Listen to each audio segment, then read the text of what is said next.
¿Qué tal? ¿Cómo están? Muy buenas tardes. Bienvenidos un día más a 8 Magazine. Arrancamos en directo, como siempre, 4:20 de la tarde. Hoy, fíjense, vamos a hablar sobre el proyecto fotográfico Memorial Nansa. Quédense con este nombre. Rinde homenaje a nuestros mayores con una muestra que recala ahora aquí en Sepúlveda. También hablamos de letras, un martes más, del libro que se llama Cantar de gesta de un desertor. Es una novela del escritor José Ángel del Barrio, que va a estar con nosotros esta tarde. Lo presenta el jueves en la Biblioteca Pública de Segovia. Y volveremos a disfrutar del ciclo Otoño Enológico de la Fundación Caja Rural. Todo esto y muchas más cosas después de la actualidad.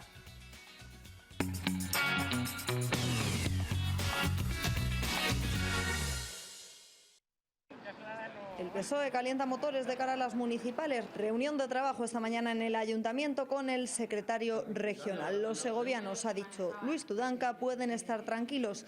Ha destacado la gestión de Clara Martín y sus esfuerzos por atraer inversiones e industrias. Y esto tiene que servir para que haya un plan de promoción industrial que atraiga inversiones, que atraiga industrias, que desarrolle los polígonos industriales y que convierta en Segovia, además de un referente cultural, en un referente industrial.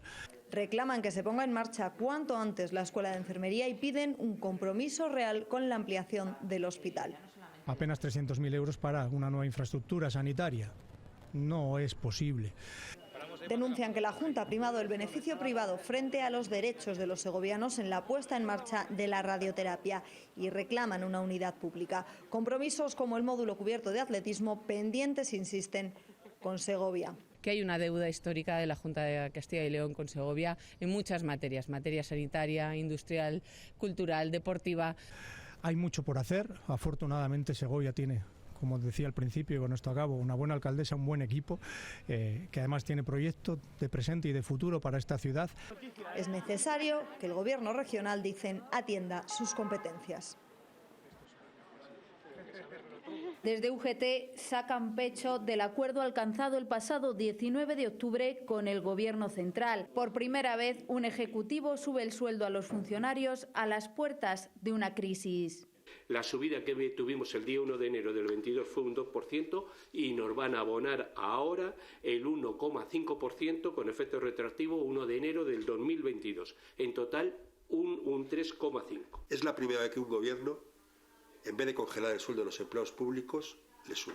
En números, los 12.736 funcionarios que hay en nuestra provincia cobrarán una paga el 1 de diciembre que de media rondará los 300 euros. Supone que va a haber en la sociedad de Segovia 140.096 euros. Una paga de 300 euros el mes de las Navidades significa que hay un dinero que nadie contaba con él.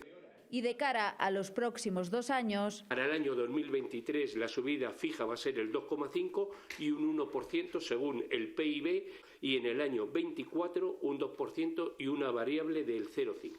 Reclaman a la Junta que tome nota porque denuncian las diferencias salariales entre comunidades en profesiones como la de docente, está haciendo que cueste cubrir plazas. Institutos como el Instituto de Albuera, como en el Instituto del María Moliné, donde tenemos problemas para encontrar personal para dar clase.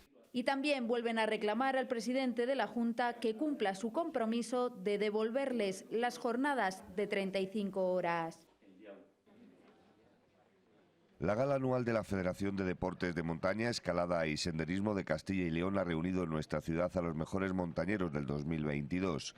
El premio a la trayectoria ha sido para el segoviano Miguel Ángel Adrados y el leonés Eloy Gundín. Entre las 13 personas galardonadas por completar el 5º trofeo de Cumbres de Castilla y León se encontraba una familia segoviana que repite respecto al año pasado. José María Jiménez y Celia Rubio han ascendido a 28 de las 30 cimas propuestas. No sé qué decir, es que el camino es muy largo. Empezamos haciendo un poco de montaña, luego el año pasado hicimos el trofeo, nos gustó tanto que este año hemos querido repetirlo porque había muchas formas de hacer esas mismas montañas por otras rutas, en otras temporadas, y realmente nos ha satisfecho mucho el repetir este año porque ha sido una experiencia diferente. La peculiaridad es que han ido acompañados por sus hijos Vega Jiménez, de 10 años, y Saúl Jiménez, de 8. Pues ha sido una experiencia muy motivadora saber que estabas haciendo una cosa que al fin y al cabo te iba a llevar a un entrenamiento, a cosas así. Ese salir, sentirte libre y desahogarte de varias cosas ahí, y ese olor, todo. La Federación ha superado las 14.000 licencias a lo largo de este 2022.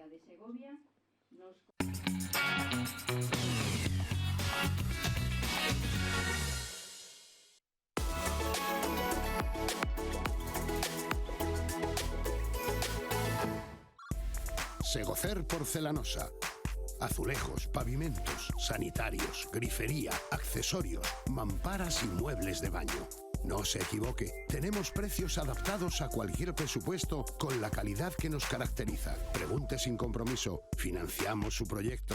Le invitamos a visitar nuestra amplia exposición y a disfrutar ahora de nuestras promociones especiales en azulejos, pavimentos y muebles de baño en nuestra gran zona outlet. Le esperamos en San Rafael, El Espinar, carretera de Madrid-La Coruña, kilómetro 64. Y en Segovia, en José Zorrilla, 134. Segocer Porcelanosa. Hacemos sus sueños realidad. Nos vamos al portal de la Fundación Caja Rural, segoviaempleo.com. Vamos a ver cuáles son las últimas ofertas de trabajo publicadas. Estas son las últimas ofertas de empleo en Segovia y provincia de www.segoviaempleo.com, el portal gratuito de empleo de la Fundación Caja Rural. Sistemas Fernández, empresa dedicada a la venta de maquinaria industrial y suministros, busca una persona para su delegación de Cuéllar. Cárnicas Tabladillo busca administrativo para departamento de compras en Santa María la Real de Nieva. Desde Comercial Pecuarias Segoviana están buscando personal de mantenimiento industrial para su centro de coca. Se busca ayudante de panadería en Garcillán. Se busca auxiliar de calidad para industria de alimentación en Villacastín. Eresma Formación busca profesor de inglés, horario de tarde de lunes a jueves en Valverde del Majano. Ambienter, empresa dedicada a la fabricación y comercialización de productos de ambientación, velas y difusores de aroma, necesita incorporar un comercial de grandes cuentas con sede en Segovia. Riviera Spa, selecciona profesional de masaje y estética para centro spa situado en un hotel. Se necesita albañil de primera con formación PRL. El Conservatorio Profesional de Música de Segovia precisa cubrir de forma temporal un puesto de profesor de música en la especialidad de instrumentos de púa. Y recuerda, tanto si buscas trabajo como si quieres publicar una oferta, entra en Segovia Empleo, el portal de Caja Rural. La fotógrafa Marta Campa rinde homenaje a los mayores en el proyecto que van a ver. Se llama Memorias del Nansa. Retratos que muestran la importancia que tienen nuestros mayores en la sociedad. Marta está con nosotros. Buenas tardes, Marta. Buenas tardes. Bienvenida. Gracias. Bueno, qué nombre tan bonito, Memorias del Nansa. Ahora nos cuentas un poco cómo nace en el contexto, ¿no?, en el que creas este proyecto. El objetivo, como decíamos, rendir homenaje a nuestros mayores. A veces no nos acordamos de ellos tanto como deberíamos. Exactamente. En realidad el proyecto, aparte de que es honorífico y también apoya a las personas mayores en estos tiempos en los que el COVID, pues hombre, se han sentido muy solos y nos necesitaban más que nunca, también es un proyecto para recordar esos valores que antes los mayores tenían. De hecho, una de las partes del proyecto no solamente son las fotografías, sino la charla. En la charla aparece un visionado de una entrevista de una señora que se llama Rosa. Rosa es una persona que tendrá ahora mismo 87 años, pero de verdad, aparte de que tiene una sabiduría y una manera de hablar que te encandila desde el primer momento, lo bonito que tiene Rosa es que con toda esa sabiduría que tiene, no tiene nada más que humildad. O sea, y ella te habla de su experiencia, de la solidaridad vecinal que había en esa época, de cómo se pasó tan mal en España después de una posguerra. Entonces, ella todo lo habla desde su propia experiencia, pero en realidad tiene una vida tan rica. O sea, yo siempre digo que las personas mayores son la mejor memoria viva que tenemos, ¿no? Son nuestro patrimonio vivo. Y es por eso, porque cuando hablas con ellos te das cuenta de todas las vivencias y todas las enseñanzas que ellos tienen, ¿no? Sí, y que nos pueden aportar, ¿no? ¿Cuántas veces hemos dicho las enciclopedias vivientes, ¿no?, que son nuestros mayores, y cuánto saben de aquello que no hemos podido vivir, ¿no? Es verdad que esta generación de nuestros mayores ha vivido una guerra, ha vivido una posguerra con unas condiciones durísimas, y le ha tocado vivir en unos años en los que deberían disfrutar, ¿no?, una pandemia, que es la pandemia de la COVID, porque a todos nos ha afectado, pero ellos ya venían, ¿no?, de vivir situaciones muy duras. Al final los mayores, yo creo que al ser las personas de riesgo son los que más lo han sufrido, ¿no? una de las cosas que yo más digo es que la gente mayor no quiere, por ejemplo, la gente que está, por ejemplo, en residencias, no quiere que, por ejemplo, los nietos o los hijos vayan y les lleven un regalo. El mejor regalo que les podemos dar es nuestra compañía, ¿no? Todo el mundo cuando ve las fotos me dice, ay, pero salen todos muy felices. Salen felices porque yo cuando iba a hacer la foto, yo no iba con un tiempo programado para cada uno. Yo iba allí, hablaba un rato con ellos, tengo una experiencia con cada uno de ellos, los conozco bien, he charlado con ellos y salen así porque ellos se sienten especiales. Yo siempre digo que 5 minutos de su tiempo es mucho, pero 5 minutos de nuestro tiempo no es nada, ¿no? Entonces, esa manera también de acompañar a la gente mayor, hacer que los jóvenes también, pues oye, es que parece que siempre estamos conectados al teléfono y es una verdadera pena, ¿no? Entonces, que también les apoyemos, que estemos un poco con ellos, en realidad es lo único que ellos quieren. Aparte de que yo creo que han sido una generación de diamante. Yo les digo que es una generación de diamante porque eran auténticos diamantes que se han ido puliendo con todos los sacrificios que han hecho. Rosa es un claro ejemplo. Rosa es un testimonio, pues es el testimonio de la voz de muchas personas. Esos rostros son 31, pero representan a toda una generación. Rosa se quedó sin padre con 1 año. Se fue a la guerra y no volvió. Su madre la sacó adelante como podía. Su padre era minero, o sea, su marido, perdona, era minero. Sufrió lo que era la precariedad de la mina. Vivió en un sitio donde es que yo creo que nos pensamos que antes pues los supermercados, yo se lo decía, por ejemplo, en un colegio en el que estuve, la comida no viene en bandejas del supermercado, o sea, ya no viene así, o sea, antes no había esa posibilidad. ¿No? Entonces, la vida ha cambiado mucho y ellos han sabido adaptarse. Y a pesar de las circunstancias, ellos nos trajeron, porque yo pienso que esta sociedad, después de una guerra, nos la trajeron ellos, todas estas mejoras que tenemos, con su lucha, con su trabajo. Y ellos simplemente no nos piden nada, solamente poder estar al lado de los suyos. Entonces, para mí eso tiene un mérito increíble, ¿no? Así es. Bueno, estamos viendo algunas de esas imágenes que forman parte de la exposición, Memorias del Nansa, que está dividida, como tiene Marta el corazón dividido, que lo hablábamos, ¿verdad?, antes sí. En la publicidad, entre Cantabria, donde surge este proyecto, y Segovia, ahora recala en Sepúlveda. Lo has presentado también en Burgos y llegará ahora, dentro de unos días, en noviembre, al municipio segoviano, Marta. Sí. Allí vas a estar. Sí, exactamente. Estaremos los días 19 y 20 en el Reloj, que está en la plaza de Sepúlveda. Eso será la exposición. Yo estaré allí, o sea, para quien quiera ir, yo le voy a resolver cualquier tipo de duda. Y luego, pues el día 20 a las 8, como vamos a esperar, hombre, pues porque la gente salga de misa y esas cosas, lo haremos en el salón de plenos, que ponemos el visionado y explicaré de todo lo que es el proyecto. A partir del día 19 de noviembre estarás también allí con ese valor añadido que tienen, pues si les apetece acercarse hasta Sepúlveda o viven por la zona, pues bueno, ya saben que estaré allí Marta también para comentar un poquito más sobre el proyecto y sus protagonistas también. Recuérdanos, nos has hablado de Rosa, sí, pero ¿quiénes más aparecen en las fotografías? Y sobre todo, explícanos qué es Nansa. Nansa es un río que hay allí, por eso se llama Valle del Nansa. Es un río que es muy corto, que nace en el pico Tres Mares y desemboca en el Cantábrico. Baja con mucha fuerza porque el recorrido es muy corto y nace en una montaña, y por eso se llama así. Es una zona de Cantabria. La mayoría de las personas que salen en las fotos son del Ayuntamiento de Río Nansa y algunos que son del Ayuntamiento de Herrerías. Y bueno, es una zona que está un poquito al interior, San Vicente de la Barqueta, un poquito al interior, pegando un poquito a Asturias, ¿no? Entonces, bueno, es una zona que, por ejemplo, pues hay una presa, por ejemplo, en el Nansa, muy importante, fue uno de los ríos salmoneros más importantes de toda Europa. Ahora mismo pues son 3 presas, tiene una central hidroeléctrica. Allí la gente vivía mucho del ganado. Está donde está la famosa cueva El Soplao, que es una maravillosa cueva que, bueno, yo invito a cualquiera que vaya a visitarla, porque es de estalactitas, estalagmitas y excéntricas y es una auténtica maravilla. Las cosas como son. Una tierra bastante rica, está cerca de poblaciones.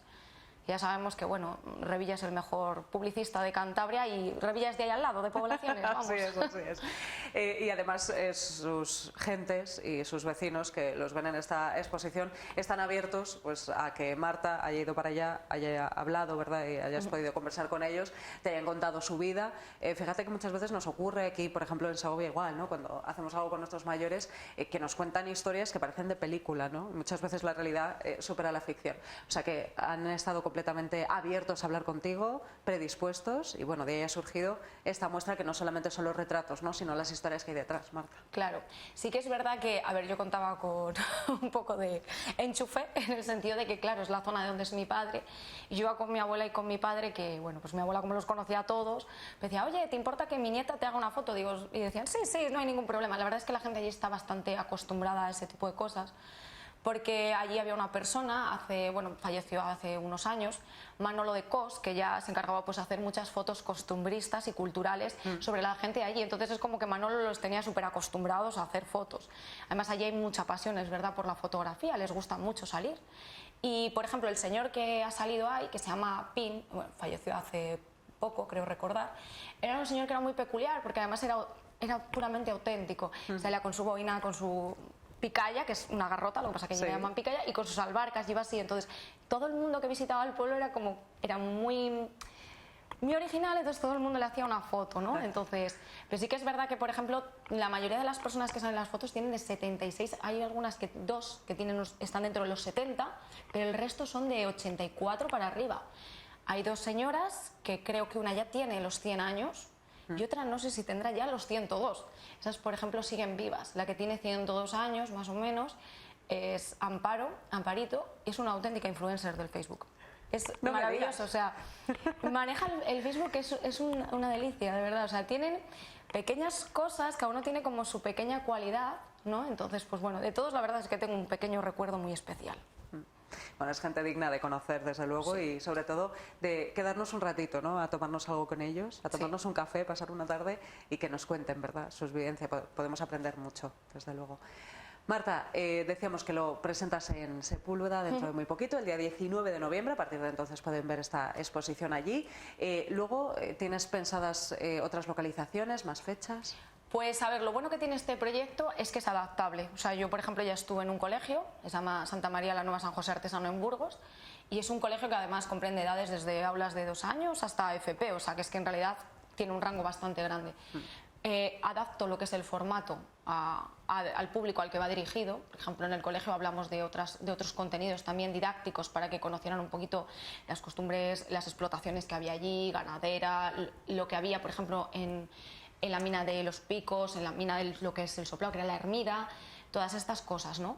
Entonces, lo que hago es adaptarlo, pero en realidad está para ayuntamientos, para ONGs, para residencias, para colegios. Yo estoy abierta totalmente a todo, y además, lo más importante es que yo no quiero ganar dinero con esto. O sea, para mí es un proyecto que es no lucrativo y social.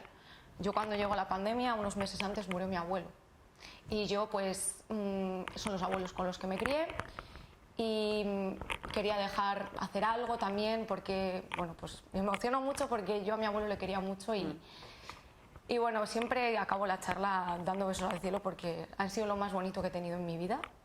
Entonces puedo decir que también es para ellos también, exactamente. Claro que sí, sobre todo cómo ha cambiado la vida, ¿no? Y como muchas veces no valoramos, ¿no?, a nuestros abuelos, a veces cuando los tenemos efectivamente, ¿no?, y decimos, bueno, pues otra vez me vas a contar la historia, ¿verdad?, de cuando eras pequeño o pequeña. Bueno, pues a veces, ¿verdad?, cuando ya no están con nosotros, echamos esas charlas de menos. Así que bueno, pues es un homenaje para todos nuestros mayores. Y como dicen, pues bueno, ahora lo pueden ver en Sepúlveda, pero comenta Marta que está, sobre todo en los colegios, fíjate, muy interesante, que decías que se puede adaptar, ¿verdad?, y es adaptable para los colegios, para que las nuevas generaciones, ¿no?, de ahora también conozcan de dónde venían antes las cosas, ¿no?, cómo lo que ahora piensan que es un trabajo duro no tiene comparación, ¿no? Exactamente, y también recordar un poquito los valores, porque Rosa, por ejemplo, habla de lo poco que tenían y aún así lo compartían. Y hoy parece como que no compartimos todo lo que tenemos, parece que estamos como enfadados con la vida y nos hemos vuelto más individualistas y no nos damos cuenta de que al final, mi padre siempre lo dice, al final todo el mundo necesita de todo el mundo, somos animales sociales, vivimos en sociedad y necesitamos los unos de los otros. Entonces yo creo que ya bastantes desgracias nos trae la vida por sí solas, porque las desgracias vienen solas, es así, como para que encima nos estemos complicando los unos a los otros, ¿no? O sea, a mí me llama poderosamente la atención, sobre todo estos casos que salen en la tele de, pues yo qué sé, lo de los niños que tienen bullying. Eso es que yo creo que siempre ha habido casos así, pero se está llegando a unos extremos que yo creo que es importante recordar que ninguno estamos libres de nada de esto. Es como, por ejemplo, una de las cosas de las que yo quise también hacer mención cuando, por ejemplo, estuve en el colegio, que no nos pensemos, por ejemplo, que lo que está pasando en Ucrania es algo tan distinto a lo que nosotros vivimos aquí hace menos de 100 años. Porque nuestras familias estaban así. Lo vivieron. Exactamente. Los famosos niños de la Rusia. Rosa además lo menciona también. Es una de las cosas que hablo yo con ella en la entrevista. Entonces, que de una guerra no nos libramos nadie. Así es, los éxodos, ¿no? De los que, bueno, pues España, ya saben ustedes, muchos tuvieron que salir, ¿verdad?, del país, y ahora, pues bueno, somos nosotros los que tenemos que acoger a aquellos que lo necesitan y que huyen también de su país, pues por circunstancias que no se pueden controlar, por una guerra, por ejemplo. Todos estos valores, esas fotos maravillosas que Marta presentas en Memorias del Nansa, en esa exposición, se pueden ver en Sepúlveda a partir del 19 de noviembre. Gracias, Marta, un placer. Muchas gracias. Gracias por venir. Nosotros continuamos, seguimos en Segovia y nos vamos ahora a la mejor ganadería de España, porque se encuentra aquí, en Fresno de Cantespino.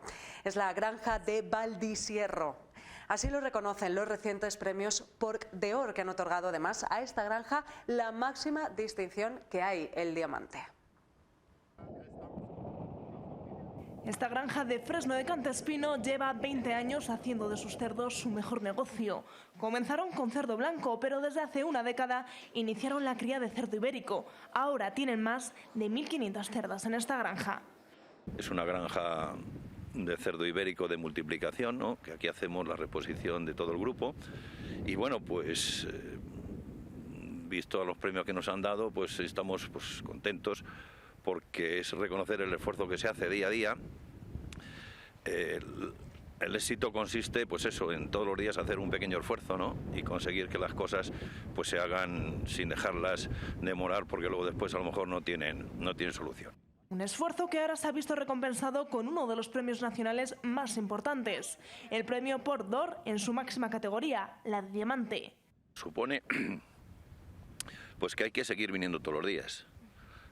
Y todos los días es todos los días, y cuidar más los detalles incluso. O sea, esto no supone decir, ya nos han otorgado el máximo galardón, ya lo tenemos todo conseguido. No, justo tenemos que seguir luchando para no bajar el listón en ningún momento, y bueno, pues otro año pues se lo darán a otras, porque obviamente no nos van a dar a nosotros siempre, ¿no? Teodoro reconoce que la competencia ha sido dura y que cualquiera de las granjas nominadas a alzarse con el máximo reconocimiento habría sido digna ganadora. Las otras, las que están nominadas, todas tienen el mismo reconocimiento. Es decir, lo que pasa es que al final se lo tienen que dar a una. Nosotros siempre hemos estado, en los 6 años que llevan otorgando los premios de los Porc d'Or ibérico, hemos estado ahí, máxima productividad, en 2 ocasiones, hemos estado siempre, me parece que 4 veces nominados al diamante. Y bueno, pues ¿qué tiene esta granja? Yo creo que no tiene más que las otras. O sea, yo creo que somos más o menos homogéneas, hacemos las cosas bien. Estas 4 granjas nominadas yo creo que han dicho mucho en el sector del ibérico, porque veníamos todas del cerdo blanco y yo creo que se hacían las cosas con más exigencias, con más cuidado, con más detalles, con estar encima, y yo creo que eso pues al sector del ibérico creo que se le ha ayudado bastante. Se le ha ayudado en decir, oye, que no puede ser conformarnos con estos resultados, hay que mejorarlos, y creo que eso es evidente que ahí estamos en el sector, y tanto la granja Valdisierro, en este caso, pues como las otras 3 que han sido nominadas, estamos todas. Pero no es la primera vez que esta granja recibe un premio Porc d'Or. Ya en 2017 fue reconocida como la granja con mayor productividad, con 19,3% de lechones destetados por cerda al año, una cifra que ahora, 5 años después, se ha visto incrementada hasta el 20,28%. Nosotros estamos sacando destetando unos 32.000 lechones al año. Estamos en cerditos destetados en 20,28, 20,27 cerdos por cerda y año. En el 2017, que fueron los primeros premios, pues estábamos entonces en 19,3, y fuimos en ese año la granja que más lechones destetó. Del 2017 al 22 han pasado 5 años. En esos 5 años hemos conseguido destetar más de un lechón por cerda y año. Premios y reconocimientos que serían prácticamente imposibles sin la ayuda de todo el equipo técnico de la granja, entre ellos con una labor fundamental, la de los veterinarios. El trabajo del día a día es pues un trabajo genético que lo aporta mi compañero, un trabajo a nivel de producción, a nivel de partos, a nivel de inseminaciones para conseguir sacar la máxima productividad y la máxima calidad en las cerdas. Un trabajo incesante que no entiende ni de fiestas ni de fines de semana. Hay que venir todos los días, todas las cerdas comen todos los días, todos los lechones, hay que inseminar todos los días, las cerdas paren todos los días, hay que estar todos los días al pie del cañón porque es el trabajo y es lo que luce y lo que sale a relucir. De momento, lo que luce y por lo que pueden estar muy orgullosos es por este premio Pork Door, que les reconoce como la mejor granja de todo el país.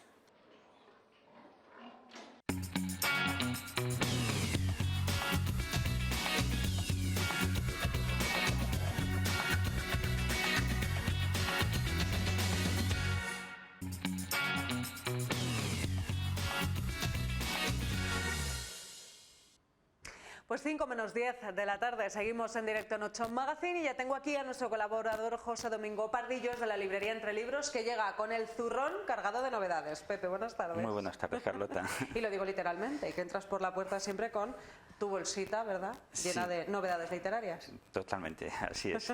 La verdad es que igual que la semana pasada presentábamos libros fundamentales, los premios Planeta y autores de estos imprescindibles, como llevamos ya estas últimas semanas, Pérez Reverte, Gómez Jurado, etcétera, siguen saliendo novedades de las novedades interesantes que justo es el momento ahora para que tengan un poco de recorrido y lleguen a las Navidades en su momento más espléndido, en su apogeo, que es cuando más tiramos un poco de novedades y sobre todo de este tipo de autores. Oye, Pepe, es verdad que te veíamos, no te he podido ver desde entonces, en el final de la campaña de Bonos Comercio, que fue fenomenal, se te agotaron enseguida, ¿verdad? Sí, la verdad es que salió muy bien, muy...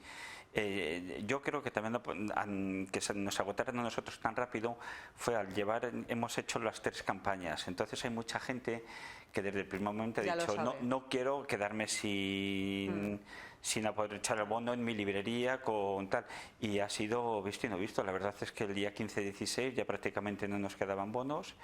Y muy bien, la verdad es que es de estas campañas que da gusto ver cómo se anima la gente a comprar libros y aprovechar ese bono. Y claro, pues nosotros ver la librería, si un mes de octubre, ver la librería llena una tarde normal de estas, pues es un placer. Es un apoyo además maravilloso al comercio local, al comercio de cercanía y además, como dices, Pepe, pues en una época pues un poco más floja, ¿no? Entre después del verano y las Navidades. Eso es. Así que bueno, si han aprovechado esos bonos comercio, fenomenal, y si no, pues no se preocupen porque aún así tenemos ofertas pues muy buenas, ¿verdad, Pepe? Totalmente. En libros y además recomendaciones que les vamos a hacer esta tarde.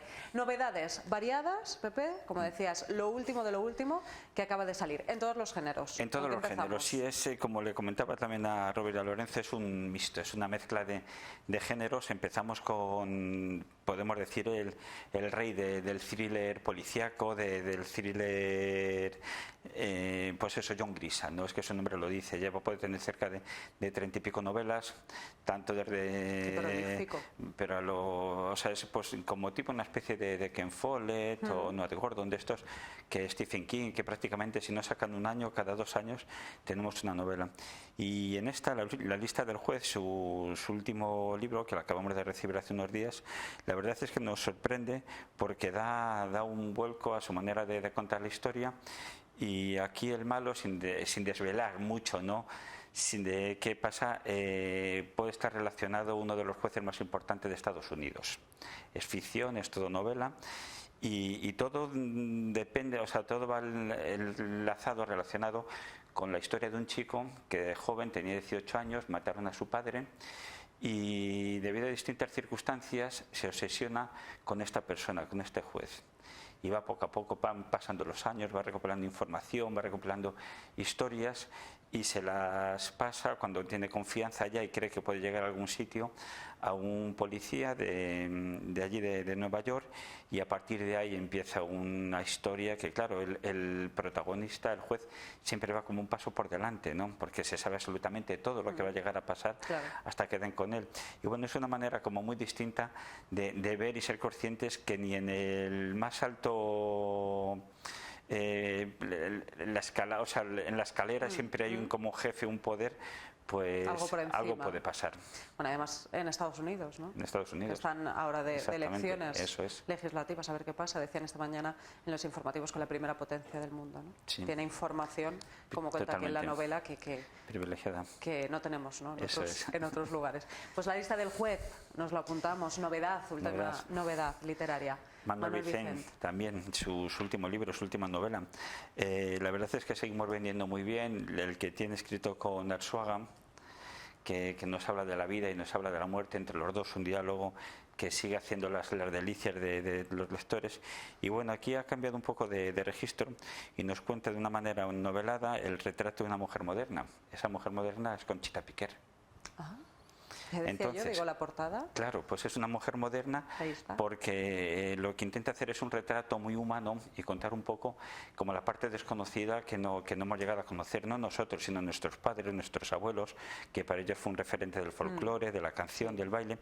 Pues empieza la novela de una chica joven con 18 años, paseando por la Gran Manzana en Nueva York el día 31 de diciembre, con sus tacones, acaba de terminar la función, lleva 4 años ya triunfando en la Gran Manzana, en Broadway, y claro, tiene 18, lleva desde los 14, se fue allí prácticamente sin saber nada de inglés, ya ha triunfado.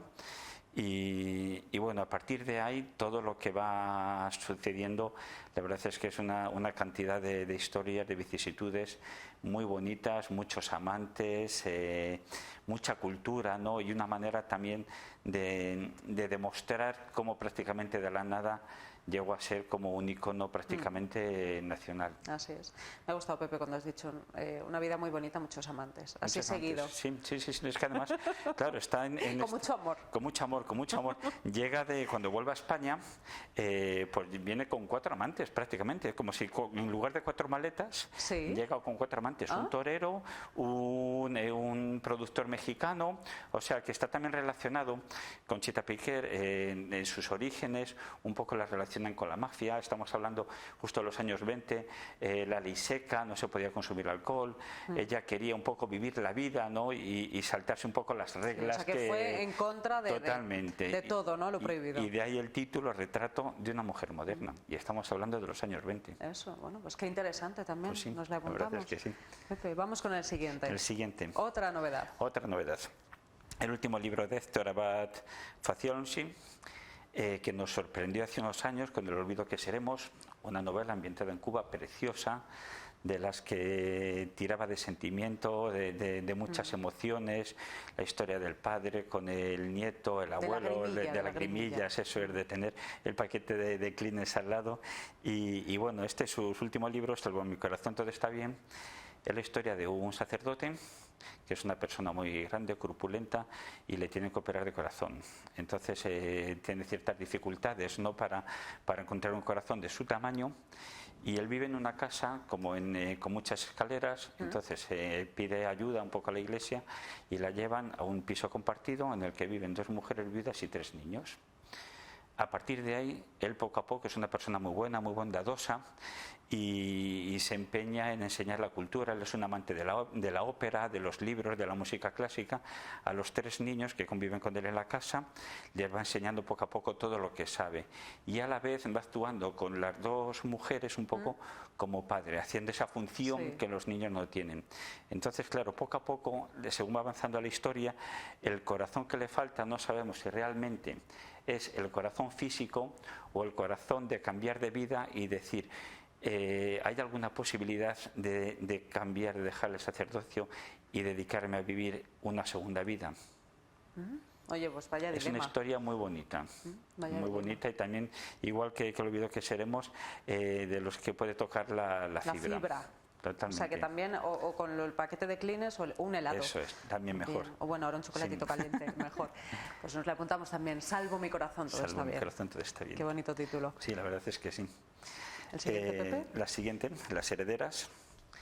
de Aisha de la Cruz. Aisha de la Cruz es una de las voces un poco que más importancia se le ha conocido mucho en el País Vasco, sobre todo en Bilbao. Ha ganado cantidad de prácticamente todos los certámenes literarios, y aquí en el resto del territorio la hemos conocido con esta, su primera novela, un poco como que da el salto a la literatura en castellano, Las herederas, y es una historia muy compleja. Esta chica, la autora Aisha, tiene 35 años, y lo que nos cuenta en esta novela es la historia de dos hermanas y sus dos primas, que su abuela acaba de fallecer. Era una persona relativamente ni joven ni mayor, no tenía los 75 años, y se suicida en su casa de campo, y no saben por qué. No hay un motivo, no hay una justificación. Han pasado 6 meses y las 4 primas, o sea, las 4 jóvenes que rondan los 30 años, deciden ir a la casa de la abuela, que es una pequeña masía en el campo, en Bilbao, y ir descubriendo. Y cada una tiene como 4 prioridades. Una de ellas es cardióloga y está obsesionada del saber por qué le pasó a la abuela realmente. Otra de ellas es una persona que está empezando a tantear con las drogas. Entonces se ve como un vacío que no sabe existencial. Sí, cada una busca un poco lo que le pasó, pero desde el punto de vista, ¿no?, de sus vivencias. Con el hilo conductor de qué le ha pasado a nuestra abuela, y son 4 voces muy fuertes, muy potentes, las que entre ellas también tienen una tirantez por la complicación del día a día, ¿no?, de la convivencia entre ellas. Bueno, entiendo que en Las herederas es porque no hay ninguna herencia de por medio, sino más que saber el qué le pasó, ¿no?, a la abuela. La casa. Heredan la casa. Heredan la casa que era de la abuela, y es donde van a ver qué encuentran, ¿no? Que un poco el pasado, que prácticamente, claro, empiezan a aparecer, o sea, lo que es todo el pasado, todo el sentimiento y todos los motivos que lo pudieron llevar a cometer lo que hizo la abuela Carmen. Oye, pues muy interesante también, muy curiosa, la historia, Pepe. Eso es. Vamos con la siguiente y la última. La última. También vasca, también de Bilbao, Noelia Lorenzo Pino. Otra de las autoras que prácticamente se va a convertir en poco tiempo en la referencia de la novela negra, policíaca, también aquí en España. Y bueno, la verdad es que Noelia, la autora de profesión, es como costurera. Y aquí, como la parte principal de la historia, son unas mujeres, una especie de secta, ¿no?, de comunidad religiosa muy cerrada, que se dedican a confeccionar un tipo de tejido blanco inmaculado. No dejan que se acerque a nadie, ¿no? Son como pequeñas eremitas, ¿no?, que viven en mitad, muy hermético todo, en uno de los valles de Irún. Y prácticamente no se relacionan con nadie, únicamente tienen el trato comercial para ir sacando este tipo de tejidos y poco más. La cosa es que, debido a un incendio del caserío, aparece, cuando empiezan los bomberos y la Guardia Civil a ver qué ha pasado, aparece una niña de 14 años amordazada, muerta, justo en los cimientos de la casa donde vivían esta congregación. A partir de ahí, 2 ertzaintzas, 2 mujeres, también con unas características, como siempre, ¿no?, los autores buscan que tengan un porqué, ¿no?, que tengan un algo, ¿no?, de especial. Son 2 mujeres vascas, una es una chica joven que acaba de empezar, y la otra ya es muy experimentada, de que ha pasado prácticamente, ya ha vivido de todo, y les encargan descubrir el que ha pasado, descubrir que entonces, claro, se encuentran con esa sociedad tan hermética, con personas que no quieren hablar nada, y es muy complicado resolver el caso. Y bueno, a partir de ahí la verdad es que va avanzando poquito a poco, y nos sorprende mucho el final, de lo que da gusto, ¿no?, que al final llegue la historia y puede dar un vuelco, un giro en cualquier momento. Oye, pues qué interesante también, Pepe. Además, fíjate que el norte de España nos da mucha novela negra, ¿no? Tenemos el Valle del Bazán, ¿no?, que está un poco ambientado pues en esas leyendas, ¿no?, de brujería, El Valle del Bazán, y luego las de Urturi, también de Vitoria, en Asturias también. La verdad es que sí, prácticamente casi todo el norte de España yo creo que tiene esa magia, ¿no? Esa magia de las meigas, de todo esto, de un lado a otro, del Cantábrico, que atrae mucho. Que son nuestras. Totalmente. También, que estamos un poquito más abajo, pero podemos aprender también y dejarnos deleitar, ¿no?, con esas historias. Pues Blanco Inmaculado también, Pepe, nos quedamos con esta novedad última, y bueno, ya saben que más en Librería Entre Libros. Gracias, Pepe. Nada, gracias como siempre, a ti, Carlota. un placer. Fíjate que hablabas de esas sociedades un poco secretas, ¿no? y de esos ocultismos. Precisamente de esto va el libro de Eduardo Juárez, de nuestro historiador de cabecera. Historias de sociedades secretas, como decimos, y de aquellos también que quisieron cambiar el mundo a través del conocimiento y de la investigación. El historiador segoviano Eduardo Juárez Valero acaba de presentar su último libro. Alberto Guerrero ha estado con él en el patio del Parador de la Granja. Buenas tardes a todos. Podríamos decir que vamos a hablar de misterio, de ocultación, pero tampoco vamos a exagerar porque vamos a hablar de historia. Y vamos a hablar con un autor que seguramente todos conocen, con Eduardo Juárez Valero. Buenas tardes. Hola, ¿cómo estás? ¿Cómo estás, amigo mío? Te hemos pedido que nos acompañes para hablar de tu último libro, que tenemos aquí. Eso no estaba en mi libro de historia de los Illuminati, esta última obra del doctor en geografía e historia, historiador y tantas cosas que tú insistes muchas veces en no hace falta tanto cargo, porque yo vengo a hablar aquí de historia y en este caso de tu libro. De mi libro, ¿no? De mi libro. De tu libro. Oye, esto de que lo que vamos a encontrar aquí dentro cuando abramos este libro no estaba en tu libro de historia de los Illuminati, quiere decir que ha sido un trabajo de investigación mucho más arduo de lo habitual, que sé que lo haces con mucha pasión. ¿Ha costado más trabajo? Bueno, me ha costado el mismo trabajo que todos, pero sobre todo un trabajo de despejar, quitar el polvo de la paja, ¿no? Porque en el caso de la sociedad, ¿no? de la sociedad secreta de los Iluminados de Baviera, pues es un problema evidente, todo el entorno de conspiración, teorías de la conspiración y paranoias varias. Hay que eliminar todo aquello que es mera superstición o mera suposición para poder llegar en profundidad al origen de aquella asociación, ¿no? Pero cuando nos hablas en este libro de sociedades, sectas, organizaciones, asociaciones, grupos de pensamiento, nos hablas de algunos que son discretos, ocultos o secretos. Buscar información discreta, oculta y secreta tiene que ser más complicado, ¿no?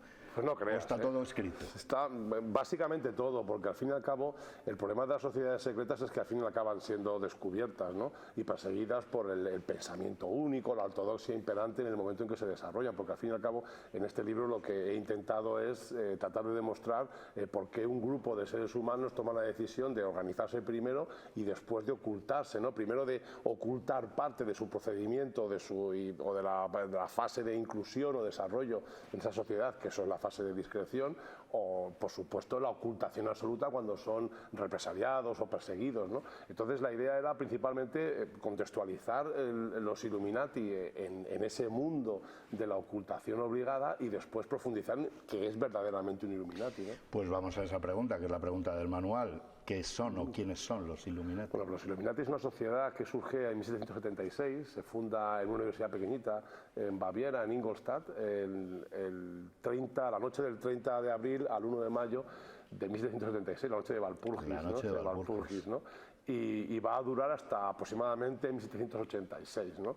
Es una sociedad académica de profesores universitarios e estudiantes cuyo objetivo básico es soportar el proceso de investigación, de modo que creando una red, una estructura reticular, esa investigación, esa profundización en el conocimiento se pueda llevar al extremo máximo y pueda revertir en la sociedad. Es decir, en el fondo son un grupo que trata de reformar el modelo político en el que ellos vivían a través del conocimiento y la experiencia científica.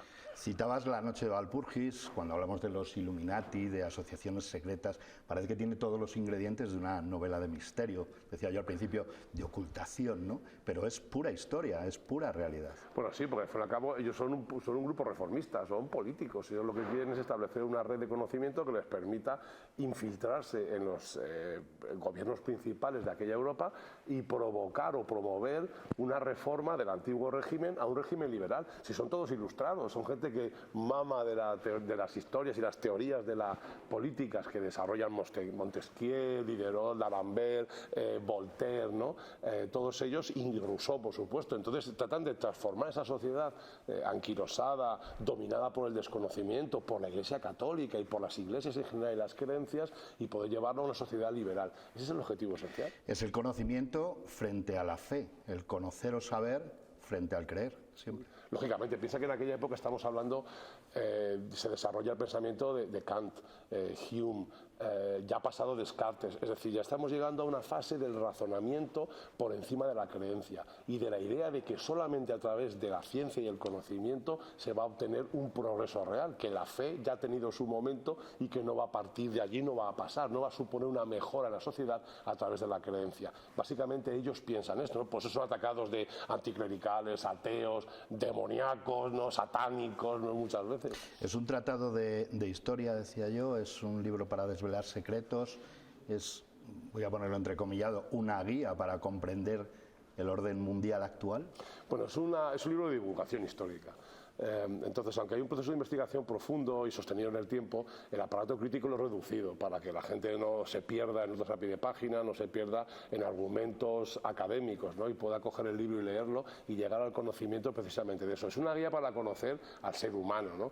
Al ser humano, cómo es posible que aquellos pensamientos, aquellas formas de creer, de pensar, sobre todo, que han sido sometidas a persecución, cuando se liberan de esa persecución, imponen una ortodoxia y se convierten en un pensamiento único, ¿no? Desde ese punto de vista, los Illuminati siguen siendo muy vigentes, ¿no? Porque cuántas formas de pensar, en cuántos sitios han sido perseguidos en los últimos días, ¿no? Entonces, el sentirse un iluminado, un illuminatus, como decían ellos, quiere decir el intentar que la luz del conocimiento te alumbre y permita que ese destello mejore la sociedad. Por tanto, es una guía efectivamente del asociacionismo político a lo largo de la historia, pero también de las consecuencias que tiene. Para entender la historia de los Illuminati nos sitúas en un primer capítulo amplio, nos sitúas en la antigua Roma, en la antigua Grecia. Es decir, conocer a aquellos pensadores de aquellos tiempos nos lleva a entender por qué se forman asociaciones, en este caso como los Iluminados. Bueno, la idea es sobre todo ver el momento en que, primero porque se ocultan determinados sistemas de pensamiento o creencia incluso, ¿no? Porque hablo incluso de los cultos eleusinos, de los cultos mitraicos, ¿no? Es decir, cómo es posible que determinadas formas de creencia, antes de desarrollar pensamientos, parten de un secretismo asombroso, ¿no? Tiene que ver con el elitismo, ¿no? Y en este punto el elitismo, el actuar en un espacio que no es público, tiene que ver también mucho con el origen de la masonería, ¿no? Que también trato en este libro, ¿no? Pero sí hay que conectarlo, porque la historia no está dividida en etapas, no son capítulos de un libro, la historia es algo continuado. Una cosa lleva a la otra. Es que es lógico, hay que ser aristotélico en esta vida, ¿no? Entonces pensar que todo tiene una causa y todo tiene un efecto, y que no se puede partir, no puedes coger y decir la Edad Media empieza hoy, es decir, llegan a los campesinos que estaban trabajando, mira, en Perosillo, que andábamos el otro día, que estaban sacando allí las patatas no, estarían sacando otro tipo de alimentos, ¿no? Y no llegó nadie a decirles ha empezado la Edad Media, ¿no? Qué bien, no ha empezado la Edad Media, no vale, no vamos a cambiar, ¿no? Es decir, la historia sufre un proceso continuo. Citabas ahora el elitismo. En estas asociaciones, también en la orden de los Illuminati, se agregan nombres conocidos, pensadores conocidos. En tu portada tenemos precisamente a Goethe. No sé si eso les daba como un halo de importancia. Es como pertenecer a un club privado hoy en día. Bueno, eso es lo que se había convertido una buena parte de la masonería en el siglo XVIII, ¿no? Que es el momento de la explosión de la masonería liberal, con la llegada del liberalismo, el que esto luego además era muy atacado por los fundamentalistas antiliberales, ¿no? Estoy pensando, por ejemplo, en el franquismo, ¿no? Que siempre hablaba del contubernio judeo-masónico, ¿no? Entonces, el problema que encuentra Adam Weishaupt, que es el fundador de la orden, el problema que encuentra es que la masonería, si bien es un punto de partida importante para poder desarrollar ese conocimiento, fracasa en devolver o transferir a la sociedad ese conocimiento avanzado. Entonces, ese elitismo, efectivamente, es lo que ellos tratan de eliminar. Es cierto que hay gente famosa entre los Illuminati, no tanta como se ha dicho. Por ejemplo, se ha dicho que una buena parte de los líderes de la Revolución Francesa eran iluminados, y no es cierto. No sé, hay muy poquitos Illuminati entre los jacobinos, ¿no? Entre los revolucionarios franceses, muy poquitos, y además de poca trascendencia ya en la fase final de la época del terror, además. Pues un paseo por la historia, en este caso por la historia de los Illuminati, y yo quería también que nos dijeras cómo o de qué manera se convierten en una sociedad perseguida, casi en los malos de la película, cuando, si tiramos del origen en tu libro, vemos que buscan el desarrollo, el conocimiento, la felicidad, podríamos decir, eran gente buena, eran gente maja, como diríamos los segovianos, ¿no? ¿Y en qué momento, o a partir de qué momento se convierten en esa sociedad secreta, oculta, decías tú, de los masones, de los que tan mal se habla muchas veces, y en este caso también por desconocimiento, y también de los Illuminati? ¿Cuándo se convierten en esos malos de la película? Ellos empiezan siendo una sociedad secreta. O sea, el origen de la sociedad, la orden, la Illuminatenorden, ¿no?, que es en alemán, ellos obviamente nacen como una sociedad secreta. El problema es cuando se incorpora, a los pocos años de crearse la sociedad, se incorpora Adolf von Nigge. Adolf von Nigge, que es un varón alemán que tenía pretensiones de no haber pertenecido a la masonería, que ya era masón, sino de haber pertenecido a la orden de los rosacrucianos, que no es una masonería, pero es una orden secreta también muy prestigiosa, y él no consiguió entrar allí. Entonces él intenta transformar desde la orden de los Illuminati aquella idea de Adam Weishaupt en algo mucho más prestigioso. Entonces empieza sí tiene un boom tremendo cuando entra Nigge en los Illuminati, de extenderse por todas las cortes, pero se convierte en un problema cuando entienden cuál es el origen o el objetivo, principal, que es la transformación de la sociedad, la implantación de estados liberales. Llegar al poder. Claro, que el poder deje de ser absoluto, que el pueblo participe del poder, es que esto es lo que quieren los Illuminati. Que el pueblo pueda decidir en la política, que no pertenezca a un individuo por sangre y al grupo de personas que lo defienden, sino que sea el propio pueblo que gobierne, es decir, la idea básica del poder político en un entorno liberal. En contra del poder político y eclesiástico. Entonces, por ejemplo, la inclusión de Goethe, porque Goethe era ministro en Weimar, del elector de Baviera. Entonces, el problema que tiene y que encontramos, ¿no?, es que él se infiltra realmente en los Illuminati para saber de qué va aquello. Entonces, cuando descubren de qué van los Illuminati, cuál es el objetivo esencial, que diríamos hoy en día que es acabar con el chiringuito, ¿no?, pues obviamente van a por ellos y los persiguen y empiezan porque se habían extendido muchísimo, había como entre 2.000 y 3.000 Illuminati, se entiende, en las cortes europeas, han llegado hasta Italia, Francia. Se duda que en España hubiera, aunque alguno aparece por allí, ¿no?, precisamente por el férreo control del catolicismo en España, del acceso al poder político, ¿no?, y la sacralización del monarca. Pero efectivamente, a partir de 1784 ya son objeto de persecución. Al final tienen que abandonar, ¿no?, la idea de seguir con la red, y el fundador y el conjunto de grupo, el grupo de personas que forman el núcleo central de los Illuminati, que es el Consejo Areopagita, ¿no?, pues toman la decisión de acabar con ellos. No quería hacer yo spoiler del libro, lo cuentas tú ese final, y tampoco te quiero poner en un compromiso, Eduardo, al preguntarte, era una sociedad oculta, secreta. ¿Es posible que los Illuminati continúen a día de hoy? Pues me te voy a contar una anécdota que sale en el libro, ¿no?, que es cuando Adam Weishaupt, el fundador de la Orden de los Iluminados, decidió escribir una carta a un periódico de Boston, porque estaban cuestionando que en la lucha electoral por la presidencia de los Estados Unidos, entre Jefferson y Adams, los Illuminati estaban favoreciendo a Jefferson.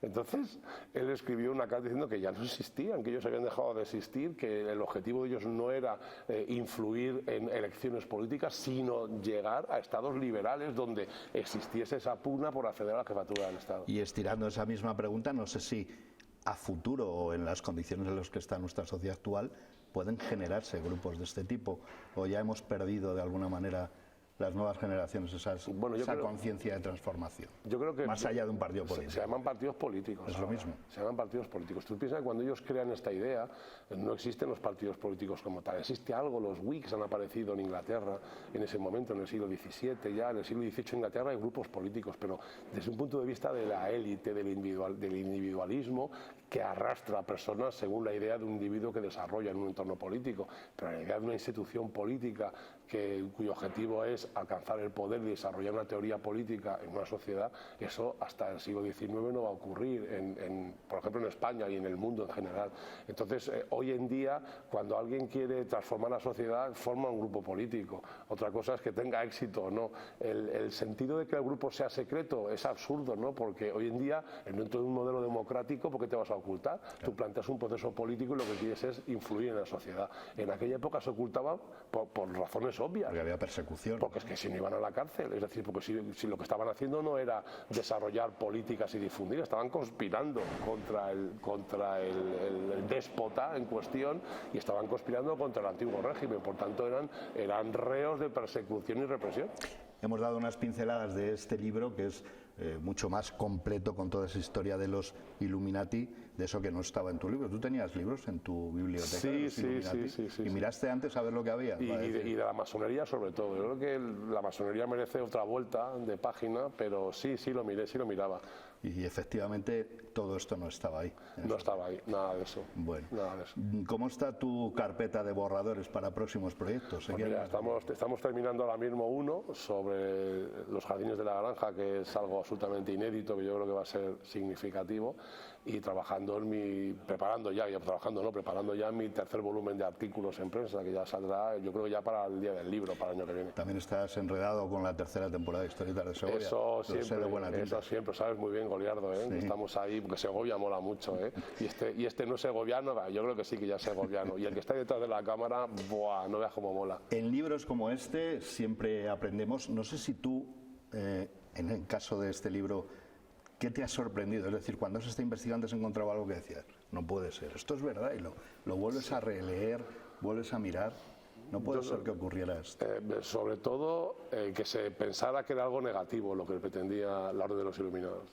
Es lo que más me sorprende. Ese paso de buenos a malos. Siempre me sorprende que la gente decida preferir la creencia al conocimiento. Es lo que más me sorprende siempre, ¿no?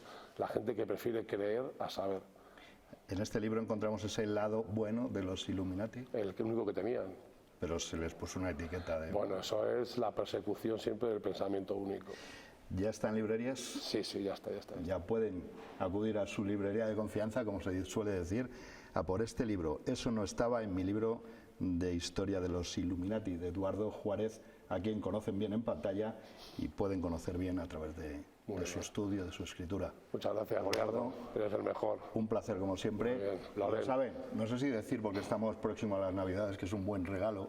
Indudablemente, magnífico. Así que acudan a sus librerías. Yo me quedo charlando con él, siempre es un placer. Gracias. Venga, chao.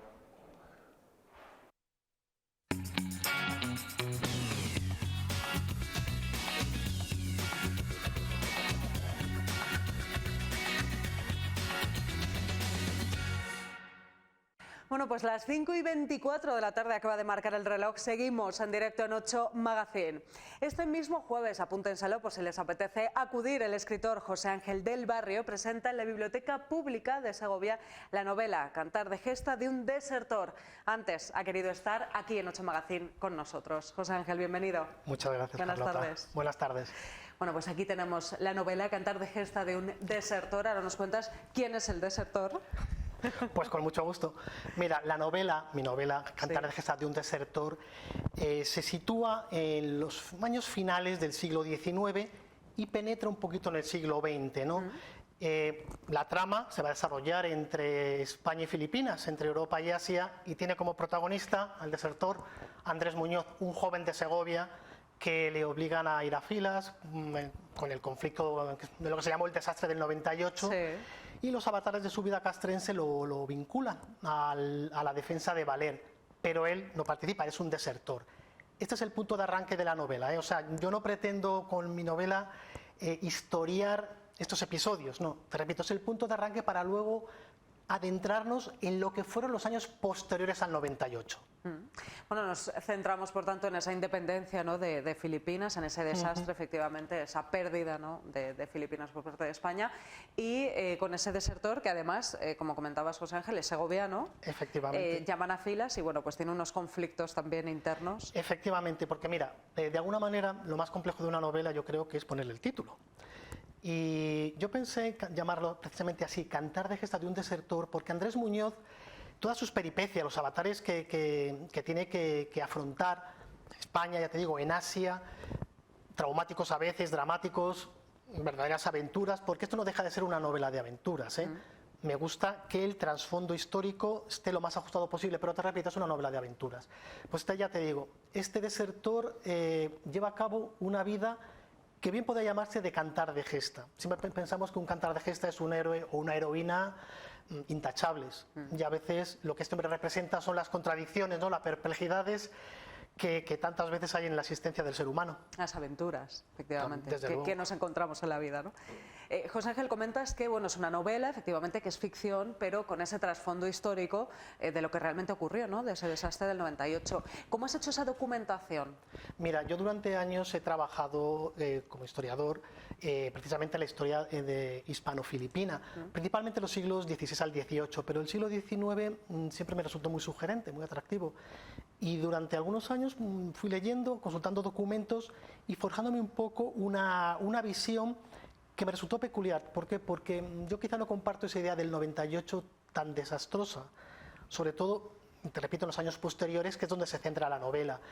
Yo, para mí, la famosa España sin pulso que hablaba Silvela es matizable. Yo creo que había una España quizá, sí, perpleja, pero en modo alguna tan apática. Ya te digo, esto, si cuando buceas en los documentos lo percibes claramente. O sea, que te has quedado más bien con esa parte, ¿no?, de la historia un poquito más positiva, ¿no? Sí, desde luego. Relativa a ese desastre, desde que luego. así se llamó. Y es que con la novela tiene algunos episodios traumáticos, ¿no?, pero yo quiero darle un toque de esperanza. El final es esperanza alejada de lo que sería una esperanza fatua, novelesca, ajustándola a la realidad, pero te repito, esperanza. Cuéntanos un poco, José Ángel, cómo va a ser esa presentación que harás el jueves. Pues mira, sencilla, y en la medida de lo posible yo quiero que el público participe. Voy a presentar la novela, voy a comentar cómo se desarrolló a nivel personal, cómo la pergeñé y cómo la fui llevando a cabo. No voy a desentrañar el libro, desde luego, pero voy a ofrecer una serie de pinceladas que muestren ese mundo sugestivo que yo creo que es esa España, esa Segovia de finales del XIX, y esa cultura hispano-filipina que sufre además también un trauma muy grande. Después que España desapareció de Filipinas, llegaron los Estados Unidos, hubo otra guerra que fue un verdadero genocidio, ¿no? Entonces es un mundo que yo creo que el público español desconocemos, y es lo que quiero presentarles y hacer una apuesta en común. Oye, nos hablas también de esa Segovia, ¿no?, del 19. ¿Cómo era? Mira, yo quise elegir Segovia, aparte de lo que estoy vinculado a ella, porque yo creo que la Segovia de finales del 19 representaba mucho España, ¿eh? ¿En qué sentido? Una ciudad provinciana, tan vinculada al mundo agrario, cercana a Madrid, pero al mismo tiempo llevando una vida distinta. Exactamente, totalmente, muy metida en sí misma con sus problemas, y yo creo que representa bien, es un fiel reflejo de esa España del 19. Me parece sugerente, ¿eh? Curioso, curioso. ¿Tienes más presentaciones, José Ángel, más citas? ¿Te gustaría llevar la novela? Sí. Hombre, he querido empezar por Segovia por motivos obvios. Además, la ciudad a través de la cual penetró la imprenta en España, ¿no? Qué mejor. Pero aparte, tengo pensado para el próximo día 25 una presentación en Madrid, y el año que viene, para enero o febrero, pues estoy ya también planeando alguna más. Qué bien. Bueno, de momento vamos a poder disfrutarte aquí en Segovia, el jueves en la Biblioteca Pública, aquí en la ciudad. Yo os invito a todos y seguro que vamos a pasar un momento muy agradable. Sí. José Ángel, nos comentabas además que vas a contar un poco cómo fue el germen como escritor, ¿no? Sacando adelante Cantar de gesta de un desertor. ¿Cómo comenzaste? Pues mira, al hilo de lo que te comentaba antes, las investigaciones históricas que yo había realizado se centraban principalmente en los siglos XVI al XVIII. Y el XIX pues me parecía sugerente, pero desconocido. Y entonces, a medida que me iba informando, decidí no tanto hacer un libro de historia, sino una novela. Porque la novela histórica te permite, dentro de que tienes que ceñirla a una realidad histórica fiel, pero no solamente en el contexto, también en los personajes. A veces se descontextualizan, es decir, personaje que está en un determinado periodo histórico, pero, por así decir, fuera de lugar. No, te tienes que ceñir. Pero a partir de ahí la novela histórica te permite unas licencias que te autorizan a explorar de una manera distinta un periodo histórico. Fue ahí que decidí hacer la novela. ¿Y cómo conformas al personaje, al protagonista? ¿Qué características tiene? ¿Cómo le podríamos definir? Pues mira, es un hombre sencillo y simple. Incluso el nombre Andrés Muñoz he querido retratar un segoviano, un muchacho, exactamente, común, pero al mismo tiempo que de repente queda desgarrado y se tiene que enfrentar a problemas nuevos. Y entonces ahí pergeñar ese personaje es complejo, es complejo. Pero me ha servido mucho acordarme de mis mayores. Pensando en mis abuelos, por ejemplo, me podía dar una idea de cómo se comportaban esos hombres y mujeres de comienzos del siglo XX, finales del siglo XIX, y sus expectativas, sus anhelos, lo que les sorprendía, todo eso me ayudó. Fíjate qué curioso, ¿no? Que hemos tenido nuestra primera invitada de esta tarde que nos hablaba de un proyecto similar, ¿no? En la que se acordaba de nuestros mayores, ¿no? Y de esas enciclopedias vivientes que son, ¿no? De esos pozos de sabiduría, desde luego que son, y así también te ha pasado a ti, José Ángel. Sí. Quizá porque, bueno, ya estamos en un mundo en transición, seguimos estando en Segovia, pero la Segovia actual tiene poco que ver con la de hace 50 años, no te digo con la de hace 100, qué distinto que es todo ya. Sigue siendo una ciudad pequeña, pero ya no tiene nada que ver, ¿no? Y entonces, retrocediendo al mundo de nuestros mayores, yo creo que se consigue tener una visión muy acertada de cómo era esa vida. Desde luego que sí, podemos volver a vivirla, ¿no? Sí, a través de sus ojos. Es un poco la sugestión, la sugerencia que deseo hacer a través de la novela. José Ángel, ¿estás trabajando en algo más? De momento disfrutando de esta novela. Mira, te aseguro que una novela histórica puede dar más trabajo que un proyecto de investigación científico histórico, ¿no? No obstante, tengo pensado, estoy ya perfilando otra, pero ahora de momento me he centrado en dar a conocer la presente, Cantar de Gesta de un desertor. En este Cantar de Gesta, efectivamente. Pues ya saben, están invitados a esa presentación el próximo jueves a las 7 de la tarde, ¿verdad, José Ángel? En la Biblioteca Pública de Segovia, Cantar de Gesta de un desertor. Un placer. Muchísimas gracias, Carlota. Gracias por venir. Nosotros seguimos enseguida, un anuncio y volvemos.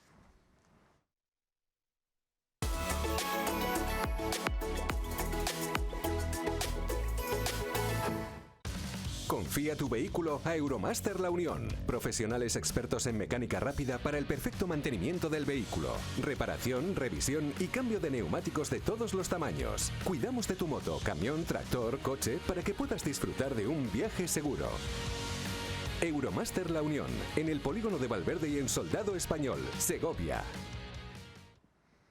Pues vámonos ahora con la gastronomía. Alimentos de Segovia ha presentado ya su segunda propuesta de kilómetro cero, menú kilómetro cero, la que quiere identificar con la tierra de Pinares. Es una iniciativa que pretende fomentar el consumo de productos locales o de producción ecológica. Cerca de 100 comensales, la mayor parte hosteleros o representantes del sector de la restauración, se dieron cita en el restaurante El Riscal de Carbonero el Mayor, en esta segunda jornada gastronómica que busca fomentar el consumo de productos locales y cercanos. Por la variedad de productos que tenemos en nuestra tierra y de los que podemos disfrutar y además presumir, sin tener que hacer turismo de gastronomía fuera de nuestras fronteras, fuera de la provincia de Segovia. Gracias, por supuesto, al esfuerzo de agricultores, ganaderos, hortelanos, productores y fabricantes de nuestro territorio, porque la suerte de nuestra provincia es que su diversidad geográfica y también la capacidad creativa de la gente que puebla ese territorio nos conceden una carta de productos tan valiosos que con ellos podemos ir desde cocinar el mejor de los pucheros o elaborar el mayor y más variado de los platos hortofrutícolas. Se trata de trabajar por la economía circular, que los establecimientos de hostelería comprueben la calidad de los productos que se cultivan, crían o fabrican al lado de casa y los incorporen a sus cartas. Para que, a raíz de este encuentro, sean muchos de ustedes, pertenecientes al sector de la restauración, los que, al igual que ellos, apuesten en sus recetas por los productos artesanos, naturales y auténticos, por los alimentos de Segovia. Seguimos firmes en nuestro empeño en implicar a todos los sectores de producción y a la hostelería de la provincia en un mismo proyecto, en una carta variada de menús, siempre elaborados desde el respeto, pero también desde el orgullo por la calidad de nuestros productos, en continuar avanzando sin movernos del kilómetro cero. El objetivo de hoy es que veáis y degustéis una propuesta elaborada íntegramente con productos de proximidad, con productos de nuestra zona y con productos de calidad, y que lo podáis de esta manera replicar en vuestros establecimientos. Al final pretendemos que de esta manera se consiga hacer provincia. Un proyecto de la marca Alimentos de Segovia que trabaja con los grupos de acción local y que llega a su Ecuador. Ya se presentó el menú de la zona Segovia Sur y ahora era el turno para Tierra de Pinares. Para empezar, una cata de jamón de Mariano Pascual con pan de los mellizos. Y después... El primer plato que tenemos es una ensalada de cordero de Nico Abad, productos de kilómetro cero, por supuesto, y va maridado con una vinagreta de lentejas de la criba de Valseca también, y una croqueta de queso de Celestino Arribas. El segundo plato que tenemos es un morcillo de buey de nuestros bueyes, que va maridado con un puerro confitado y luego frito con espirulina. Y acabamos el postre con un mousse de chocolate hecho con todo huevos de campesana, leche de aquí, de la zona, y todo de Mesenor. Y en principio vamos a empezar con una cerveza de la granja. En segundo lugar, un vino blanco moscatel de bodegas Tinto Redreja. Y después un vino tinto de la bodega Carlos Pes. Y un licor de hierbas de Tierra de Pinares. Las zonas de la campiña en torno a Santa María de Nieva y el nordeste de la provincia serán las próximas en acoger la presentación de sus menús kilómetro cero. Seguimos en el sector hostelero porque la hostelería se va a quedar a oscuras esta tarde. Lo hace para denunciar lo que les cuesta, entre otras cosas, dicen, la factura de la luz. Lo van a hacer durante 5 minutos en muchos puntos de España, también aquí en Segovia. Lo harán a las 7 y a las 8 de la tarde. Son tiempos difíciles para el sector de la hostelería. La inflación de los precios y la subida en los costes energéticos hacen que muchos hosteleros se estén replanteando tener que cerrar sus establecimientos para siempre. No pueden hacer frente a tantos gastos. Es inasumible el coste energético con ahora mismo el margen de beneficios que tenemos. Sabéis que la inflación nos está destrozando. Si ya solo unimos el 350% que ha subido el coste energético, hace que los negocios del sector de hostelería, de hoteles, casas rurales, sean ahora mismo imposibles de mantener. Una situación límite que se viene repitiendo durante los últimos meses y que ha hecho que los propios hosteleros intenten adaptarse a estas dificultades económicas, pero que de momento está siendo sin éxito. Pues estamos intentando hacer cosas que al final vemos que no nos repercuten casi en la factura. Ya sabéis, cerramos un día, abrimos más tarde, cerramos de 5 a 7, hacemos todo lo que podemos, pero es cierto que las facturas cada mes llegan más altas y nos es más difícil cubrirlas. Es prácticamente imposible ahora mismo hacer frente a estas facturas de 3.000, 4.000 euros que jamás pensábamos que nos iban que iban a llegar a ese punto, a ese momento económico en el que sabemos que si pagamos esas facturas no podemos mantener los negocios. Estamos intentando no reestructurar plantillas, todos hemos recortado el personal, pero eso que estamos recortando el personal, al final estamos pagando de más en luz y en gas. Se sienten desprotegidos, olvidados por las instituciones que, una vez más, dicen, vuelven a ser los máximos perjudicados. Creemos que de nuevo somos otra vez los más perjudicados por la coyuntura que está sucediendo. No queremos culpar a nadie porque creo que no es culpa de nadie en particular, pero es cierto que la coyuntura a nivel mundial se provoca la tormenta perfecta para que de nuevo los máximos perjudicados seamos los hosteleros. No tengo que repetir lo que nos pasó en pandemia, lo sabemos todos, tuvimos que cerrar y ahora vamos a tener que cerrar, pero seguramente muchos para siempre. Ahora ya no hay ERTES, ahora ya no hay ICOs, que eso los tenemos que pagar, los tenemos en la mochila, pero los costes energéticos, los costes de personal, los costes de materias primas hacen que el 50% de los negocios a día de hoy, y son datos de hostelería de España, sean prácticamente inviables y estén en pérdidas. Por ello, demandan el parón del apagón. Nosotros proponemos desde Hostelería de España que es imprescindible un bono energético de 3.000, 4.000 millones de euros para ayudarnos de manera directa. O sea, que esa factura tan brutal que nos está llegando sea cubierta a un 50%, que aún así estaría mucho más alta de lo que estaba, porque si no es imposible mantener los negocios. Estamos pidiendo que se renueven, que nos ayuden a renovar todo el equipamiento de hostelería. Las máquinas están gastando muchísimo y cuanto más antiguas, pues más gastan, ya lo sabemos. Estamos pidiendo que esos impuestos que se pagan en todas las facturas de luz y de gas, que nadie sabemos lo que son porque es completamente indescifrable las facturas, pues que vayan a cero. Necesitamos que durante el próximo año no se paguen impuestos en las facturas de luz y gas. Vemos que cuando le llegue la factura a los domicilios particulares, a las comunidades, y con lo que creo que van a pagar o creemos que van a pagar, nadie va a poder salir a comer fuera, nadie va a poder salir a tomarse una cerveza, y eso acaba con el sector de manera radical. Ante unos meses que a priori deberían ser muy buenos para el sector, con el próximo puente de la Constitución y las Navidades y sus consiguientes comidas y cenas de empresa, lo cierto es que lo afrontan con incertidumbre. Sabéis que siempre vamos de salto en salto, puentes, Navidades, Semana Santa, y bueno, pues el siguiente objetivo, como bien dices, es la Navidad. Antes de la Navidad tenemos el puente de la Constitución, también muy importante, casi una semana, y bueno, pues esperamos que el público responda, porque en Segovia los días señalados el público responde. El problema es que el ticket medio ha bajado una barbaridad y que a nosotros nos ha subido mucho los costes, entonces ese es el problema, que incluso estamos trabajando muchas veces cambiando el dinero incluso a pérdidas. Esta tarde habrá ese apagón simbólico para el que piden el apoyo de todos. Pues son 5 minutos, apagamos la luz, Plaza de Artillería, ahí esperamos que todo el que nos quiera acompañar nos acompañe, y es un parón simbólico para demostrar que la situación ahora mismo es imposible de mantener en el sector. Será a partir de las 7 de la tarde y a las 8 con una duración de 5 minutos.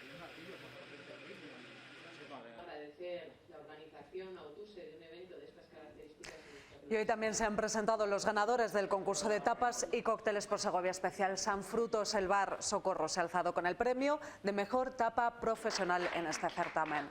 El restaurante Alma Nostra ha ganado en la categoría de cócteles, mientras que la hostería Catechu ha ganado en la provincia. Era la edición número 11 de este certamen, que se ha vuelto a desarrollar con un gran éxito de participación. La Asociación de Hostelería y Turismo de Segovia organiza este tipo de eventos con los que se pretende dinamizar el sector en fechas en las que hay menos actividad.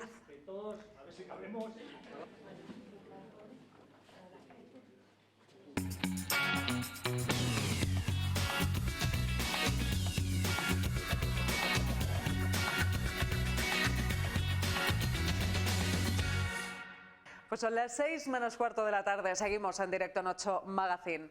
Nuestro siguiente invitado es un gran conocedor de la Segovia de finales del siglo XIX y las primeras décadas también del siglo XX. Ha publicado varios libros y está muy vinculado a los medios locales de Segovia. Ahora, el periodista Carlos Álvaro se convierte en académico de San Quirce. Carlos, bienvenido, buenas tardes. Buenas tardes, Carlota. Bueno, enhorabuena. Muchas gracias. Te hemos dado la enhorabuena en estos meses, conocíamos este anuncio en junio, ¿verdad? Sí. En verano, y ahora ya se hace oficial, mañana será el nombramiento. Exactamente, se materializa, ¿no? Fue el 2 de junio, creo, cuando se me eligió por parte de la Corporación de San Quirce. Y bueno, pues han transcurrido 5 meses, que es ese tiempo que la Academia te da para, bueno, pues preparar ese discurso, ese trabajo, un trabajo de investigación, que bueno, es tu carta de presentación, ¿no? Para entrar en la Academia. Y nada, muchas gracias por la felicitación. Es un verdadero honor y un privilegio poder formar parte de una institución tan prestigiosa como San Quirce, ¿no? Y esto es algo que yo he podido comprobar estos meses, el prestigio que San Quirce tiene no solo dentro de Segovia, sino fuera de ella. Y esto es muy importante, ¿no? ¿Lo valoramos, Carlos, esto lo suficiente, lo que acabas de comentar, ese prestigio que tiene? Porque en Segovia es muy conocida, ¿no? Todas las actividades que realiza, los cursos, sus académicos, pero fuera de nuestras fronteras, ¿valoramos realmente el alcance que tiene la Academia?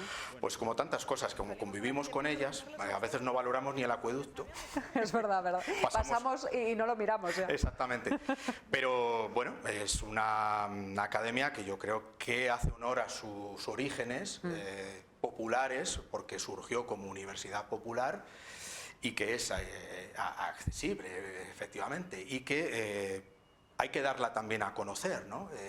Yo creo que sí que se da a conocer, pero bueno, nunca hay que darse por satisfecho, ¿no? Y toda la labor que se haga y que hagamos en favor de divulgar su labor, todo ese programa amplísimo de actividades que organiza a lo largo de un año, esa labor en favor de la divulgación de la cultura, ¿no? Que es, al fin y al cabo, para lo que fue fundada la antigua Universidad Popular, pues es poco. Claro. Así es. Bueno, desde luego Antonio Machado, ¿no? Otros tantísimos, Mariano Quintanilla, etcétera, etcétera, etcétera, fundaron esta Universidad Popular, efectivamente, que surgió pues para esa difusión de la cultura y que ha llegado hasta nuestros días, ¿verdad? Pues con un programa amplísimo de actividades, como comentabas. ¿Cómo conoces o cuáles fueron tus primeros acercamientos, Carlos, a San Quirce? Bueno, claro, San Quirce siempre ha sido un referente, claro, y a ver, yo como a tantas otras cosas de Segovia y de lo segoviano y de los segovianos me acerco desde mi posición de periodista preocupado también por conocer, por el conocimiento. No me he conformado nunca con lo que veo o me cuentan, sino que trato de ir un poco más allá, de contextualizar, hacer nuestro trabajo, de buscar antecedentes e irme que en la información local es tan necesario y que no es difícil en Segovia, porque la vida en Segovia va muy lenta, más que en las grandes ciudades. Hombre, ahora se nos ha acelerado todo, ¿no? Con las nuevas tecnologías, las redes sociales, los teléfonos móviles, pero la vida va más lenta que en otros sitios y no es difícil pues conocer o indagar un poco en su pasado, ¿no? en su historia, y ahí está San Quirce como uno de los referentes. Luego yo empecé a acercarme un poco a esa mirada retrospectiva que siempre he cultivado, pues a partir de una serie de reportajes o crónicas que yo llamé retrospectivas, que empecé a publicar en el norte de Castilla ya por el 2005-2010, que después dieron lugar a dos tomos, donde bueno, pues están recogidas muy diversas ópticas, muy diversos temas de la Segovia de antaño, ¿no? De esa Segovia de nuestros abuelos, que a mí me gusta decir de nuestras abuelas, de nuestros bisabuelos, que cabalga entre los dos siglos, XIX y XX, y que tantas sorpresas depara. A veces está cercana en el tiempo, pero desconocida, ¿no? Y así es como yo pues me acerco a la Universidad Popular, conozco sus orígenes, como tantas otras cosas, ¿no? Además de muchos de sus estudiosos, también a veces desconocidos para los segovianos, has publicado y has hecho un estudio, publicaciones, ¿no? ¿Dónde? Aquí en Segovia, como Carral, por ejemplo. De otros, sí, claro, Carral precisamente es en lo último que he estado trabajando. Recuerdas que hace un año editamos por primera vez en libro esos reportajes que él publicó sobre los bajos fondos de Madrid. Carral es una figura rutilante, ¿no?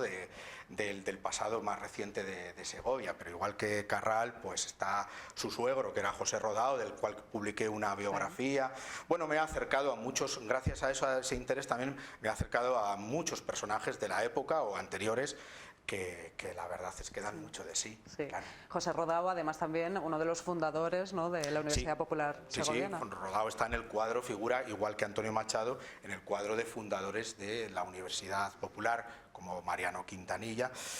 Esas gentes cuyo espíritu todavía permanece muy presente, ¿no? Gentes que de manera desinteresada, la idea del origen de la Universidad Popular es absolutamente maravillosa. Se trataba de, en una época de postergación, de pobreza material, de quietud también, pues se trataba de llevar la instrucción a las clases trabajadoras, a esos obreros, a esas modistas, hombres y mujeres, que trabajaban por el día, bueno, pues procurarles la posibilidad de que por la noche pudieran tener un curso, un acceso a la instrucción más básica a veces, ¿no? Y a una cultura a través de bibliotecas, de excursiones guiadas, de exposiciones, de charlas, de veladas culturales o literarias, en fin. Y aquello, en 1919, pues es asombroso, Sí, claro. fue un hito, Un hito, claro. Decías antes que ha cambiado mucho Segovia, ¿no?, con las nuevas tecnologías en estos años o siglos últimos, como lo ha hecho también la Universidad Popular, ahora Real Academia de Historia y Arte de San Quirce, pero sigue manteniendo esa esencia con la que nació, ¿no? Claro, y es que al fin y al cabo, aunque no conserva su función primaria, esa función original, pues siguen lo mismo, que es la difusión de la cultura. La Universidad Popular surge para promover la difusión de la cultura, creo que lo dice así textualmente en sus estatutos, ¿no?, para ayudar al pueblo segoviano, alumbrarle en nuevos caminos y elevarle espiritual y culturalmente. Y en eso sigue San Quirce, en eso ese espíritu lo recoge Quintanilla, Mariano Quintanilla, y lo transmite a la Academia de San Quirce, que ya, bueno, se constituye en los años 50, ¿no? Y en eso está, y ahí tiene un programa de actividades en torno a esa iglesia, antigua iglesia de San Quirce, románica, que hoy día es un centro irradiador de cultura, con la casa museo de Antonio Machado, que también conserva la academia, que es una pequeña joya de la cultura local que tenemos ahí y que hace que la figura del poeta siga muy presente, ¿no? Bueno, pues en esta institución de prestigio, Carlos, ¿cómo llega uno a convertirse en académico de San Quirce?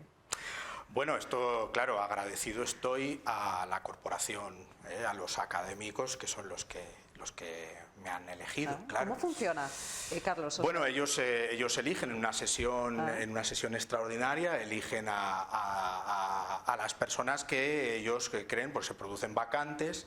En este caso ocupo la vacante de Antonio Ruiz Hernando, que hablar de Antonio Ruiz es hablar de Segovia. Quizás sea la persona que más conozca y mejor conozca Segovia, y para mí es todo un orgullo el poder llevar su medalla, ¿no?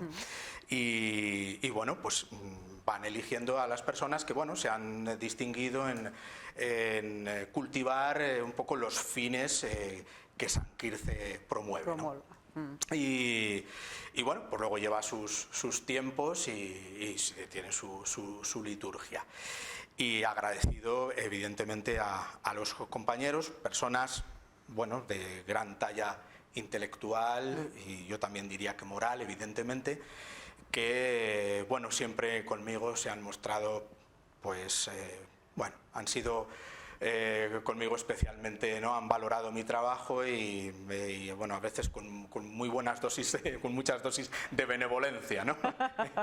Pero bueno, en fin. Como esperas que la tengan también, ¿no?, en ese discurso de apertura o de inicio, ¿no?, de tu andadura dentro de la Academia de San Quirce. Creo que también entra a formar parte Gonzalo Borondo, ¿no?, dentro de... como Carlos Muñoz de Pablos también se convierte, ¿no?, en académico de mérito, entráis ambos en la academia. Mañana será este acto. Carlos, ¿cómo se desarrolla? ¿Cómo será? ¿Cómo lo vas a vivir? Bueno, pues muy emocionado, claro. Yo tengo que pronunciar el discurso. Es un trabajo que he invertido varios meses en ello. Solo puedo decir que gira en torno a la figura de Ignacio Carral y de su mujer, Adela Rodao, que también fue poeta, hija del poeta Rodao y también poeta. Permíteme que no adelante más, primero por respeto, claro, a la academia y después también por respeto al público que vaya a ir, pero bueno, ese será mi discurso. Y después, pues bueno, pues lo que es el acto, una sesión solemne en la academia de toma de posesión de una plaza, claro. Preguntaba yo a Carlos en la publicidad cómo iba a compaginar ahora, ¿no?, tus trabajos, tus publicaciones con las actividades dentro de San Quirce, y me comentabas, bueno, todavía no sé mucho, ¿no?, de mis labores, porque no estás dentro de la academia, pero ¿te han podido decir más o menos o vislumbras un poco cómo va a ser, qué es lo que te van a encargar? No lo sé todavía no lo sé, tengo que aterrizar y bueno, pues yo voy con mucha ilusión, con mucho entusiasmo, con ganas de trabajar, de hacer cosas, de aportar y también de aprender, porque si algo te enseña la vida es que nunca dejas de aprender, y también esa es una de las cosas bonitas que tiene la vida, ¿no?, el que siempre estás aprendiendo hasta el final. Y cuanto más aprendes, pues te das cuenta de que menos sabes. Es una espiral. Entonces, con esas ganas también de aprender y de aprender de esos compañeros que he dicho, pues eso me ilusiona mucho. Y compaginar todo ello, además con el trabajo en la prensa, que ya sabes que bueno, pues las energías y los esfuerzos que requiere, ¿no? Porque el 80% de mi tiempo profesional está dedicado, el 80-85% al periódico, ¿no? Así que bueno, en fin, son años para vivirlos intensamente y para trabajar, que es para lo que hemos venido aquí. Así es. Carlos, va a ser desde luego una experiencia muy enriquecedora que vas a compaginar, como decíamos, también con tu trabajo en el periódico y además con tus publicaciones. Me decías antes que por prudencia no quieres adelantar demasiado de lo que estás trabajando, pero sigues y nos sorprenderás con nuevas publicaciones muy pronto, seguro. Bueno, a ver, claro, en el momento que a mí me comunican lo de la academia, yo dejo todo lo que estoy haciendo y me pongo a trabajar en ese discurso, ¿no? Y sí, no me gusta, no por superstición, no soy supersticioso, pero no me gusta porque luego a lo mejor cambias de idea o abres varios frentes, cambias de idea y tienes que andar justificándolo, entonces mejor no decir nada, siempre he elaborado así y me ha ido bien, ¿no?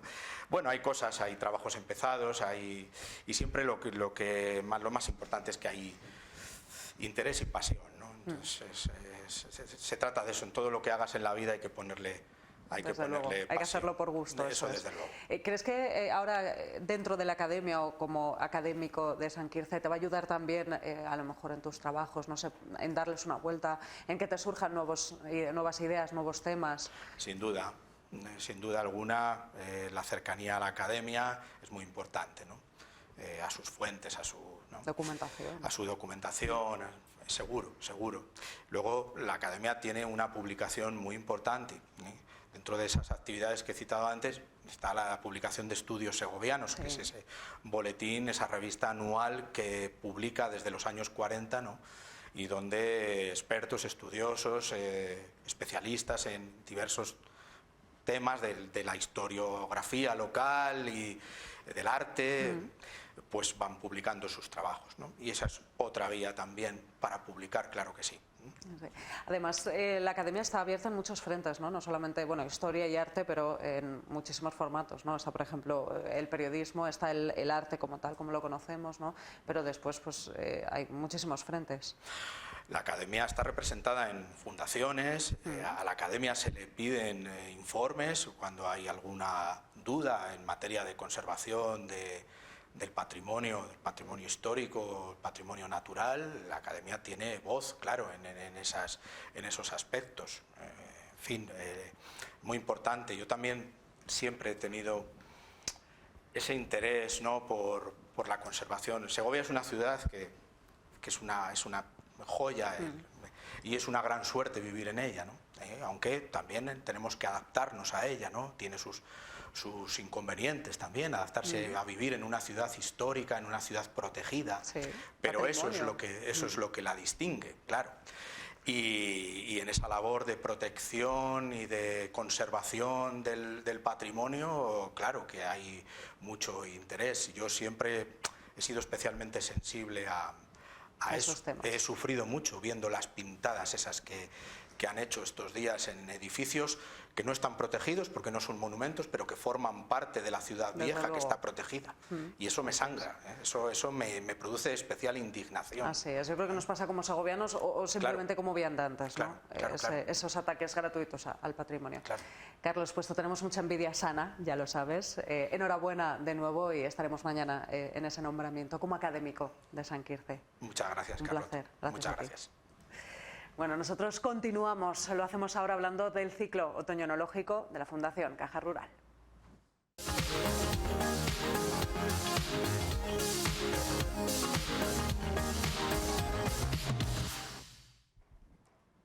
Pues este pasado fin de semana arrancó el otoño enológico de la Fundación Caja Rural y lo hizo con varios eventos, uno de ellos en el restaurante Maracaibo. Los vinos eran de Palacios, vinos de finca de la denominación de origen Rioja y Trus de la denominación de origen Ribera del Duero.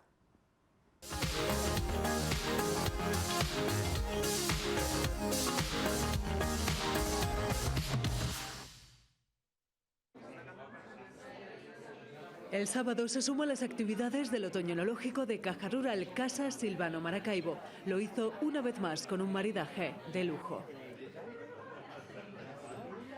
Se trataba de un menú degustación con cócteles de aperitivo y postre con Gin Monty. Una propuesta de nuevo sorprendente, hecha con gusto y repleta de gente que quería disfrutar de las propuestas enológicas, al mismo tiempo que aprender de los maestros y profesionales del sector. Producto de calidad en la cocina, de la mano del chef Óscar Hernando, que presentó platos como estos.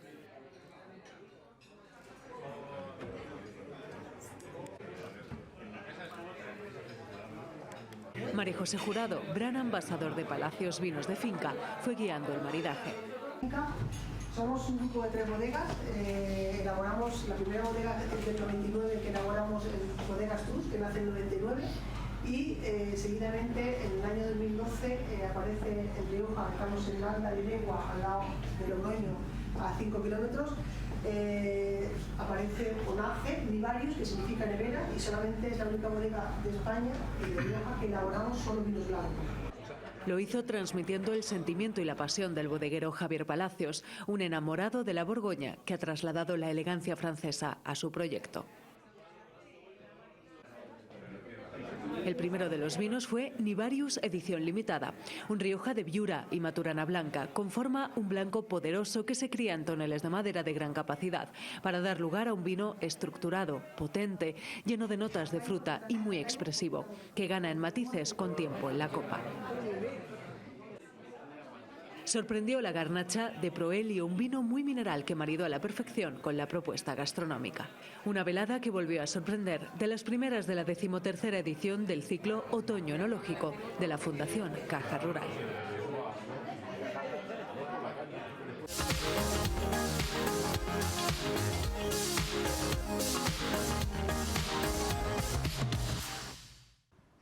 Bueno, pues seguimos con las catas del otoño enológico, que por cierto quedan todavía algunas entradas para algunos de los eventos, las pueden ver en la página web www.fundacioncajarural.es.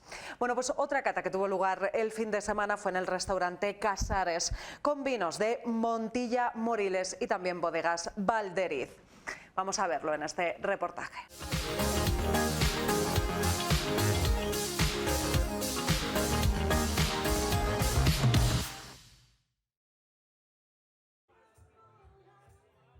Una exhibición de buenos vinos, de mar, de tierra, de música y de buena compañía. Así fue el evento del otoño enológico de este pasado sábado en el restaurante Casares. La noche comenzó con un fino de Montilla Moriles, zona de vinos generosos por excelencia, ideales para abrir boca y degustar con un aperitivo. Tan variado como exquisito. Fresas, remolachas, salmón ahumado, mozzarella y albahaca, atún rojo y fideos de arroz con setas shiitake. Son algunos de los ingredientes de los platos que se presentaron a los asistentes, que dejaron imágenes como estas, de un restaurante lleno no solo de gente, también de ganas de disfrutar del buen vino, la buena gastronomía y la compañía en un evento que recuperaba también la normalidad. Hemos tomado un vino chico, el cual es muy interesante, está creado o criado para que todos los que estáis aquí, que sois gente joven, podáis introduciros en el mundo de los vinos generosos. Llegaban después las notas divertidas y actuales del tinto de Chiripa, un vino con mucha personalidad de Bodegas Valderiz, casa que tomaría el testigo al vino cordobés para acompañar a los comensales el resto de la cena. El primer vino que hemos tomado, Valderiz de Chiripa, es un vino de parcela única, es un vino de pago, y Valderiz es un vino de aldea o un vino de pueblo. Con Valderiz lo que hacemos es 9-10 parcelas diferentes, vinificamos en depósito de cemento, criamos cada uno de las parcelas de manera independiente y al final de la crianza, después de unos 20 meses aproximadamente, hacemos ensamblaje y embotellamos. Ahora estamos con el proceso del cupás de la cosecha 2020. Como también viene siendo tradición en algunos de los eventos del otoño enológico, el dúo Wine Notes maridó estos vinos con grandes temas, arriesgando con géneros como el country y un amplio repertorio, tan variado como divertido, entre el que se encontraba su tema inédito, Tu Regalo, que supuso un momento muy especial por la historia que vincula esta preciosa canción con Segovia.